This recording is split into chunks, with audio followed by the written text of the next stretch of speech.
So Becky wanted me to come talk a little bit about how we got involved as a family and joining friends, and the impact this has on our life. We've met some of the greatest friends, and it really has affected me personally and our family and the families we're in. First, talk a little bit about me. I grew up in Abilene, Texas, as she said. Holiday Christian. Church was really more of a punishment than it was something fun to go to. And my Baptist preachers here, so I'm going to keep this light and do some Christian cussing as we go. But there we are. And it was also, as I said, a punishment. Susan and I, my wife's up here, we've been married for 27 years. We met at TCU. And part of her and I walk together was we wanted to be followers, not just believers in Jesus Christ. So, with a lot of following her father, who was a deacon in his church, really a man that I've loved more than my own father, seeing how he really loved Jesus and followed Jesus, we felt like that this was something that was really important to us. We don't have any special needs kids or family members in our family. I've just always had this deep feeling that I want to be involved with especially special needs adults. I didn't like my own children when they were small, and so I don't want to take on somebody else's little kids, but adults. I think we all have met friends in high school who had special needs. They were always the fun guy in high school that everybody knew, took care of, was a buddy with. But after high school, that's all over. Most of them rather sit in their parents' house or they sit in a group home. They may be lucky to be able to work 2 days a week rolling utensils at an Olive Garden, or make it to go to a day program. It's a pretty sad existence. And through Joni and Friends and the stuff that we do as a family, we're able to kind of stay in contact with our families, and we try to get them out of, and they come to parties at our houses, and we really love being around them. So Susan and I got involved at Stonebriar Church, which is Chuck Swindoll's church. And we love the ministry. And what we liked the most about it is they have a very large special needs ministry. Probably one of the biggest ones in Texas, for sure. And we always they used to reserve the seats. We'd always sit right behind them. And we'd always look at people like, I want to meet him. I want to meet her. She looks awesome. But we never did anything. But at Stonebriar, every year, the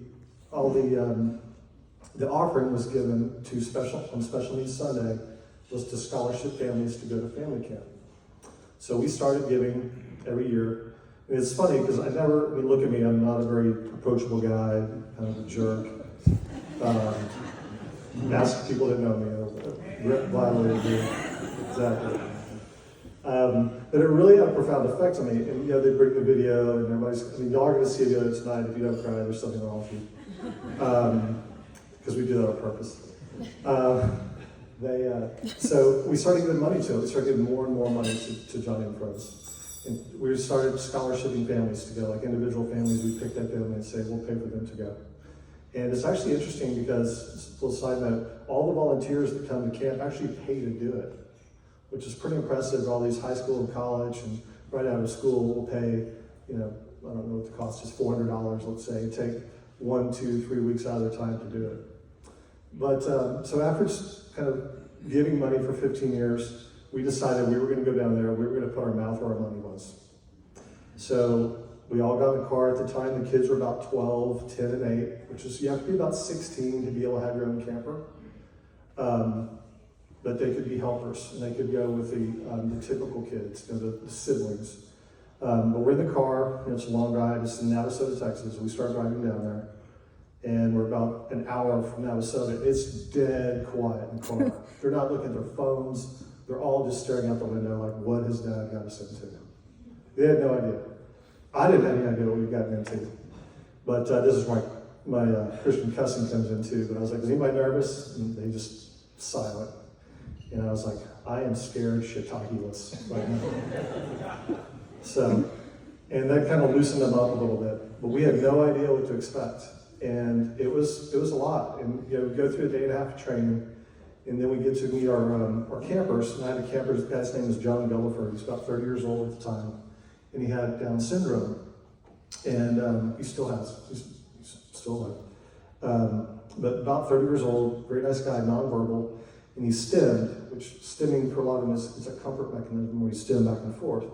And I'd never been around anything like this, and so I'm kind of like, And when everybody gets there the first day, we help them get out of the car and into the rooms. Well, I thought it'd be a good idea, kind of a bonding experience, to have John help me. So here's a 30-year-old man with special needs, nonverbal, schlepping around behind me, 106-degree temperatures on July 4th. And so about 20 minutes in, I about killed him. So I'm like, well, this hasn't started off very good. So we got him hydrated and put him back together. And I actually had him 2 or 3 times. But one of the things about me is I'm not a big hugger. I mean, if I hug you tonight, that's something that normally I wouldn't do until I start coming to John and Friends. And it all goes back to John Melliford. I didn't even hug my kids a lot. I just wasn't raised that way and wasn't that way. And John, about 3 days in, decided that he wanted to hold my hand everywhere we went. And not just hold my hand like this. He wanted like this. What they tell you in training is whatever your camper wants to do, you do. So I was like, well, all right. We're going to be holding hands with a 30-year-old man. And so that was interesting. And so one day we're sitting in the, after breakfast, you go for a little church message with Connor.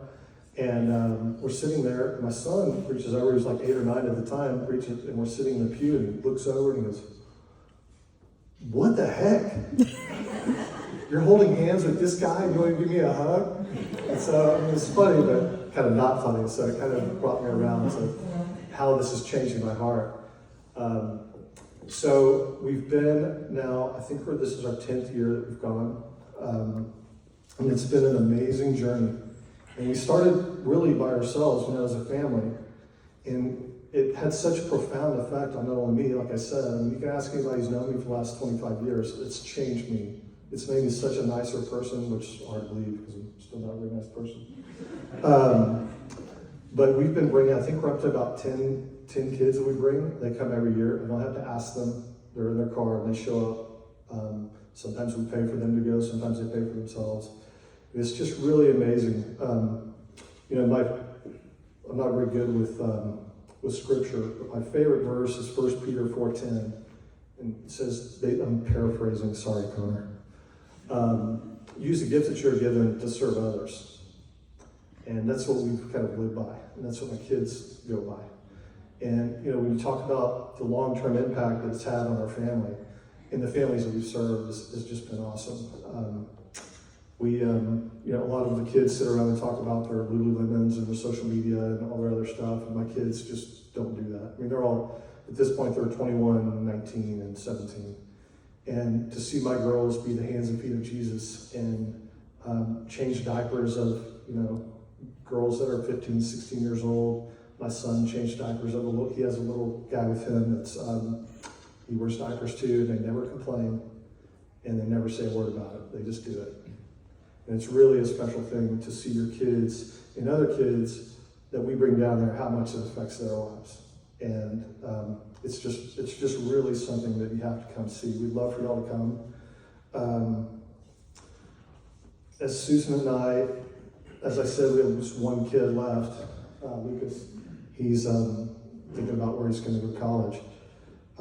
We're really focused on what we're going to do with our time and our money and our treasures. And it's all focused on Joni and Friends. As part of Joni and Friends, I got on the board of another special needs ministry, and I since got off that so I could focus strictly on Joni and Friends. So we may, as empty nesters, start doing some traveling. One of the many things I like about it is 85 cents of every dollar goes directly into the ministry. So it doesn't have a super high overhead. As Becky said, being able to do this is because generous people are willing to pay to get people just to come and see what we're doing here. I'd love for you to send your kids with us. I'd love for y'all to come. It's just an amazing, amazing, life-changing ministry. Thank y'all for coming. It's an amazing venue. Did everybody like the golf course today? Yeah. And obviously thank the underwriters for coming. Thank y'all.